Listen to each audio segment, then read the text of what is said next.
ಜೀವ ಹೆದರಿ ಬಂತು ಕೈಯಾಗ, ಅದ್ಯಾಕೋ ನಿನ್ನ ಹಾವಭಾವ ಎಲ್ಲ ಕಂಡಾಗ, ಮಾದೇವ ನಿನ್ನ ಭೇಟಿ ಮಾಡೋದೆಂಗೆ ಇವಾಗ? ಯಾವ ತರ ಧೈರ್ಯ ಮಾಡೋದು, ಮಾದೇವ ನಿನ್ನ ಮುಂದೆ ಬಂದು ಹೆಂಗೆ ನಿಲ್ಲೋದು? ನೀನಾರ ಹೇಳು ಹೆಂಗೆ ನಿನ್ನ ಮನಸ್ಸು ಗೆಲ್ಲೋದು?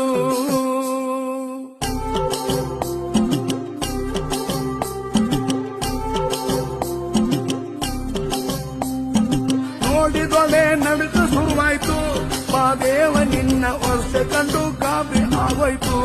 ಆದ್ರೂ ನಿನ್ನ ಪಾದಗತಿ ಎಂದು ಬಂದಾಯ್ತು. ತುಟಿಯವರೆಗೂ ಮಾತು ಬಂದಿತ್ತು, ಮಾದೇವ ನಿನ್ನ ವರ್ತನೆಗೆ ಎಲ್ಲ ಮರ್ತೋಯ್ತು. ಅಯ್ಯಯ್ಯೋ ಶಿವ ಅಂದುಕೊಂಡಿದ್ದೆಲ್ಲ ಹಾಳಾಯ್ತು.